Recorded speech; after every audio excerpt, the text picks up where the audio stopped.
Puji Tuhan, selamat datang di tempat ini. Kasih salam dulu kiri kanannya, katakan engkau kelihatan cakep dan cantik hari ini. Siapa yang pertama kali hadir di sini? Oh, agak pantas. Puji Tuhan. Selamat datang untuk yang pertama kali hadir. Tuhan memberkati. Saudara, kita buka Alkitab kita Yeremia pasal yang pertama ayat yang kelima. Sebelum aku membentuk engkau dalam rahim ibumu, aku telah mengenal engkau, dan sebelum engkau keluar dari kandungan, aku telah menguduskan engkau, aku telah menetapkan engkau menjadi nabi bagi bangsa-bangsa. Judul firman ini adalah dipanggil, ditempa, dan diutus. Sama sebelahmu, sudah siap dipanggil? Siap ditempa? Kalau sudah berarti siap diutus. 2 hari ini kita akan ada di sini untuk mengadakan metrik, Bapak Ibu Saudara. Kenapa sih harus ada metrik?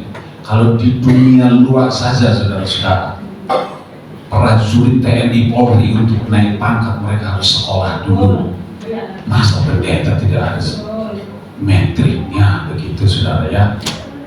Karyawan supaya perusahaannya bisa menghasilkan produksi yang maksimal, karyawannya biasanya disekolahkan.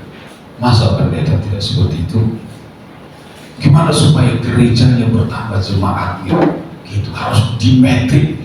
Selama 2 hari ini kita akan dimetrik di sini. Tapi percayalah saudara, apa yang kita dapatkan selama 2 hari ini di sini, saya percaya itu hanya kulit-kulitnya saja.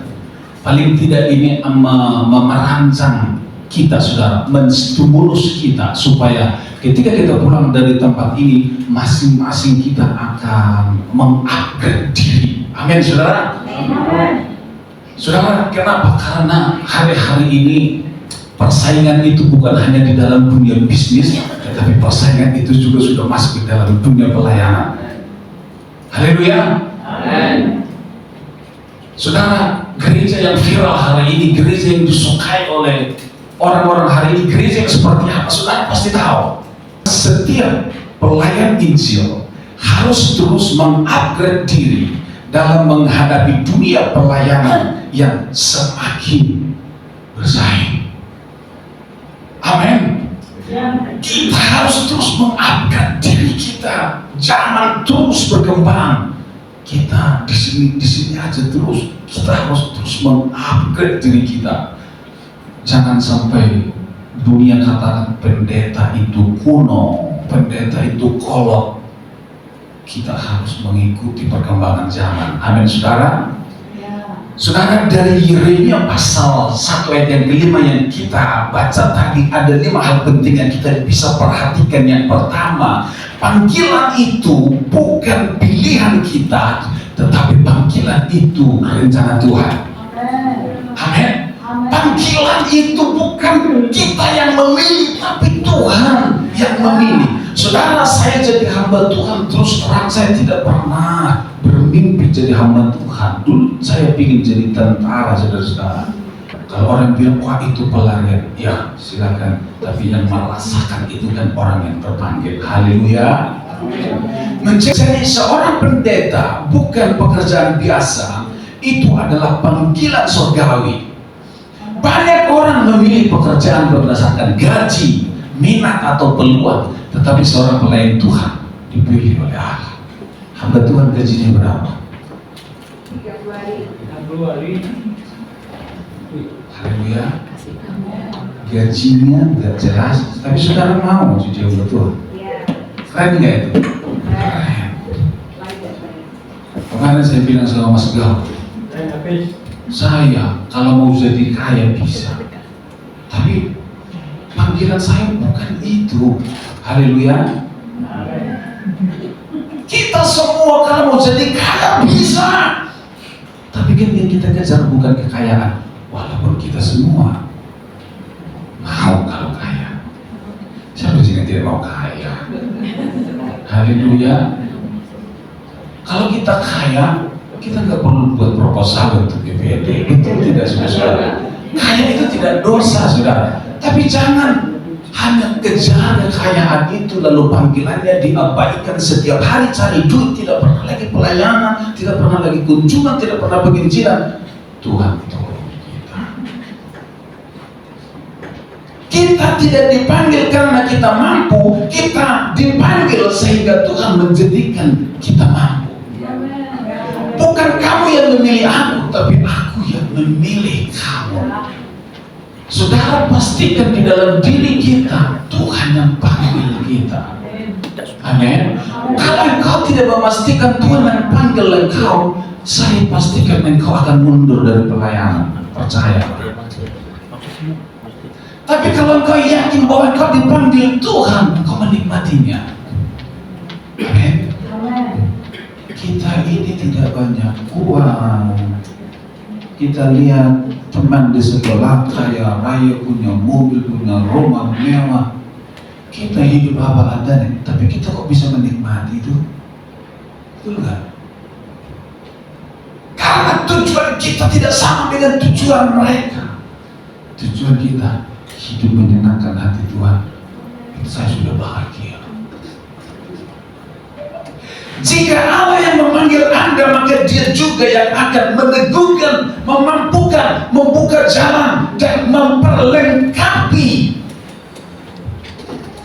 Anda ada di sini bukan kebetulan, tapi karena penetapan ilahi. Kasih salam sama sebelahnya, jangan ragu. Yang kedua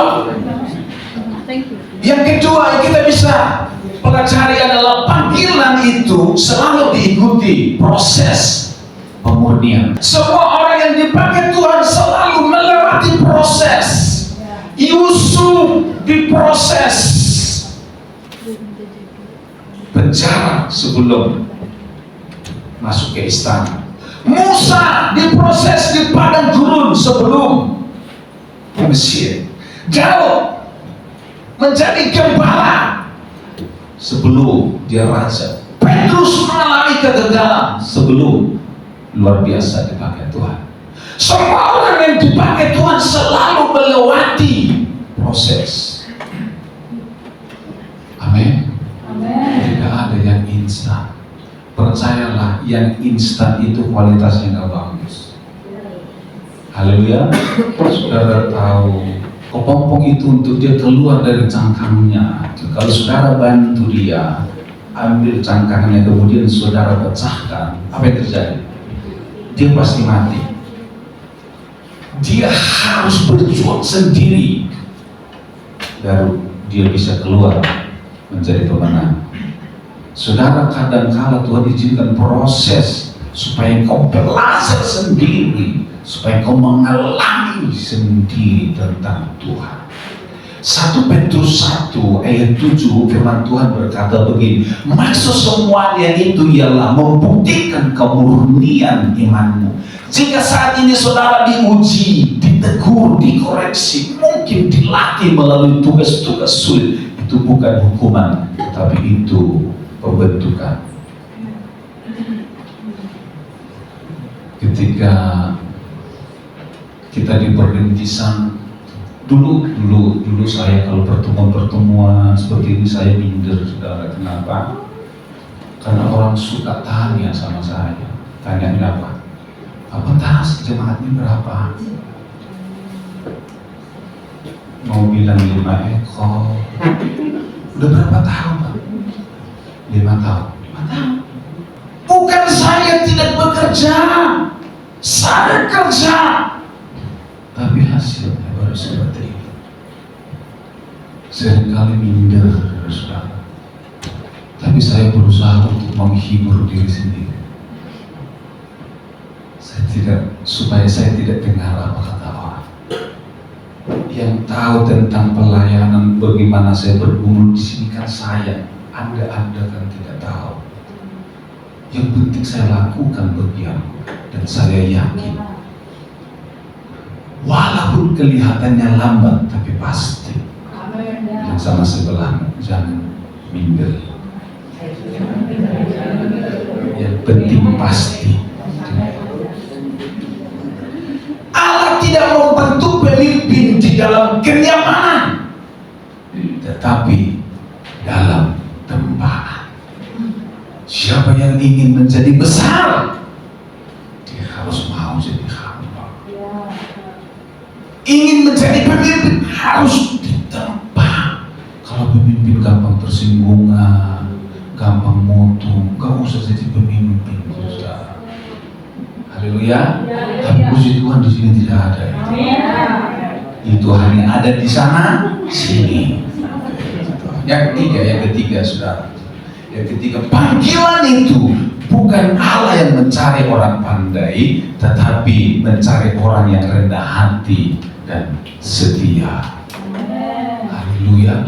Bagi Tuhan orang pandai itu penting, tetapi seringkali orang pandai itu jadi ngakalin Tuhan.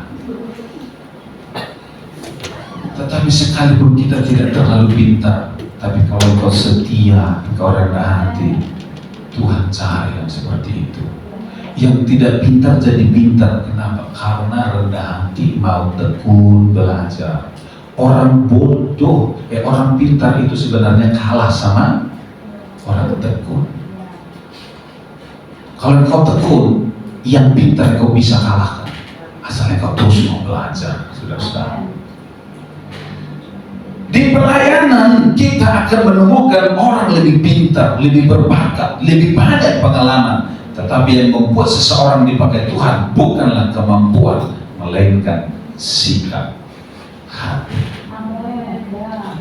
Saya bersyukur itu pelayan-pelayan Injil GEJA itu selalu rendah hati. Amin. Oh, kasih salam dulu sebelah kau rendah hati. Iya, sudah. Di seluruh Indonesia terus pelayan Injil GEJA itu rendah hati. Haleluya. 1 Korintus 4 ayat yang kedua, yang terutama dari seorang pelayan ialah bahwa ia setia. Talenta membuka peluang, kerendahan hati menjaga karakter, kesetiaan membawa pemuritan dan kepercayaan dari Tuhan. Dipercayakan satu, udah setia, yang satu itu nanti pasti bawa banyak. Amin. Satu aja nggak bisa diurusin, gimana mau Tuhan kasih dua? Haleluya. Orang bisa kagum dengan karunia kita, tetapi Tuhan memperhatikan karakter kita. Aduh, nggak terlalu penting. Gimana ya? Talenta sih kita butuh orang yang suaranya bagus, talentanya keren. Tapi kalau karakternya sembarang, bikin masalah di gereja. Yang keempat, panggilan itu bukan untuk kemuliaan diri sendiri, tetapi kemuliaan nama Tuhan. Anda bukan dipanggil untuk membangun nama pribadi, tetapi memperkenalkan Kristus. Dunia membutuhkan pendeta bukan karena pangkat rohani, tetapi karena hadirat Tuhan dalam hidupnya. Haleluya. Hari-hari ini saya merasa ada banyak gereja itu, bukan GEJA, yang ditonjolkan adalah mereknya, saudara-saudara. Yang ditonjolkan adalah kerajaannya. Pingin namanya itu dikenal oleh dunia. Itu mestinya itu akibat, bukan tujuan. Amin. Saya justru bangga dengan hamba Tuhan. Dia bilang, saya tidak mau terkenal. Saya tidak mau terkenal. Saya berusaha untuk membuat saya tidak diagung-agungkan oleh orang. Tapi saya percaya hamba-hamba Tuhan GEJA itu jauh dari kesombongan ini.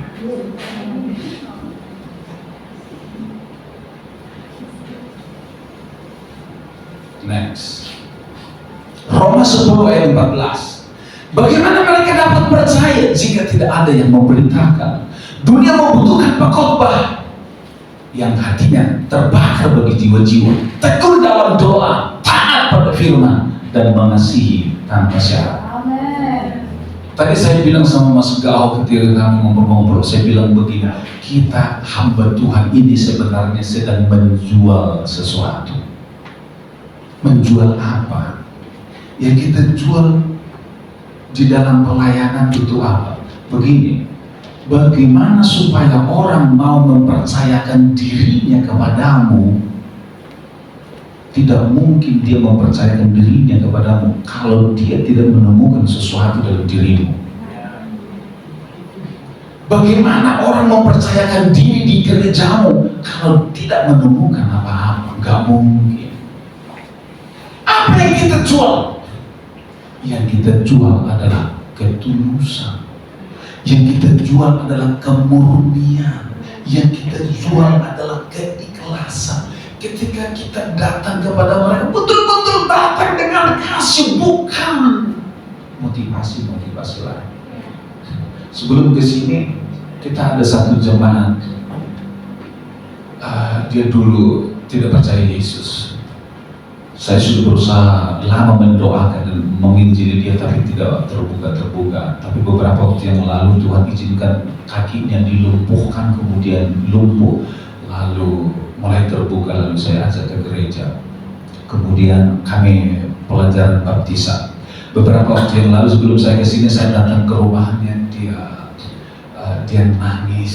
Ketika dia nangis itu saya jadi menangis melihat dia menangis. Dia bilang gini, Pak Pontas, tolong saya segera dibaptis. Sebelum saya dibaptis, tolong saya didoakan pelepasan. Loh kenapa? Saya banyak sekali jimat-jimatnya. Saya banyak sekali pasukan saya. Pasukan apa? Manusia atau makhluk halus, Pak, di seluruh Indonesia ada ribuan. Waduh. Lalu mana jimat-jimatnya? Lalu ditunjukkan ini. Oke, baik. Lalu saya bilang begini, Pak, kenapa Bapak ingin menyerahkan diri kepada Yesus? Selama pelajaran baptisan apa engkau dapat? Dia bilang, saya selama ini mencari kebenaran kesana kemari, tapi ketika pelajaran baptisan saya menemukan kebenaran tentang Yesus dan dia menangis. Ketika pulang dari pelajaran itu di rumah, saya melihat tangan Tuhan ditunjukkan kepadaku. Dia bilang, percayalah kepadaku, dan dia menangis. Lalu saya bilang, ya nanti kita akan doakan. Nanti pulang dari sini kami akan doakan dia, kita akan lepaskan dia, jimat-jimatnya kita akan bakar, saudara-saudara. Amin. Lalu dia bilang gini, Pak Pontas, saya pesankan satu, kalau mau berdoa buat saya, tolong sungguh-sungguh ya Pak, karena sudah banyak. Iya, kenapa? Karena sudah ada beberapa orang yang mati Pak, berurusan dengan saya. Ilmu saya ini berat, itu. Tapi bagi saya, iblis ada di bawah telapak saya. In the name of Jesus. Yang terakhir, panggilan itu bukan pilihan kita. Itu kok sama lagi. Panggilan itu adalah untuk kemuliaan Tuhan. Maaf, ini salah tulis. Semoga isinya tidak salah. Amin. Matius 28 ayat 20. Aku menyertai kamu senantiasa sampai kepada akhir zaman. Panggilan itu disertai oleh Tuhan. Itu tadi yang betul, nomor 5. Tuhan berjanji menyertai saudara-saudara sampai kepada kesudahan zaman. Kalau kita melihat konteks ini, saudara-saudara, konteks ini sebenarnya berbicara tentang penginjilan dan pemuridan. Amin. Kalau gereja melakukan penginjilan dan pemuridan, Tuhan berjanji Tuhan sertai sampai akhir zaman. Ini proyeknya Tuhan, proyeknya surga. Siapa yang mau terlibat di dalam proyeknya Tuhan, dia dapat janji disertai Tuhan sampai kekekalan. Mungkin ada keraguan, mungkin ada rasa tidak layak, mungkin ada tekanan pelayanan, tetapi hari ini Tuhan berkata, jika aku memulai panggilan ini dalam dirimu, aku juga yang akan menyelesaikannya. sampai pada akhirnya. Amin. Saudara yakinkan bahwa saudara dan saya dipanggil Tuhan. Mari kita berdiri bersama-sama. Kita tundukkan hati kita. Haleluya. Haleluya. Haleluya. Kami bersyukur ya Tuhan. Kami bersyukur. Saya tidak terlalu mengenal saudara, pelayanan saudara. Saya tidak tahu betapa beratnya pergumulan dalam pelayanan saudara. Tapi yang saya tahu saudara dan saya adalah kita sama-sama di dalam ladang pelayanan. Dan pergumulan saudara dan saya tidak terlalu jauh berbeda. Tetapi percayalah saudara, kalau Tuhan panggil saudara, Dia ingin menuntun engkau sampai engkau mencapai keberhasilan yang luar biasa. Percayalah, Tuhan tidak menetapkan engkau di bawah, Tuhan menetapkan engkau di atas. Kalau engkau gagal, bukan Tuhan yang salah. Kalau kita gagal, mungkin kita perlu evaluasi dan kita terus kembali bangkit dan kita terus berlari, saudara-saudara. Kami bersyukur ya Tuhan untuk firman-Mu. Tuhan, kembali setiap kondisi kami, Engkau setiap pergumulan kami, Engkau tahu.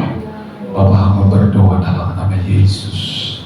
Tuhan, jamah setiap kami. Tuhan, jawab setiap doa kami. Dengar setiap jeritan hati kami.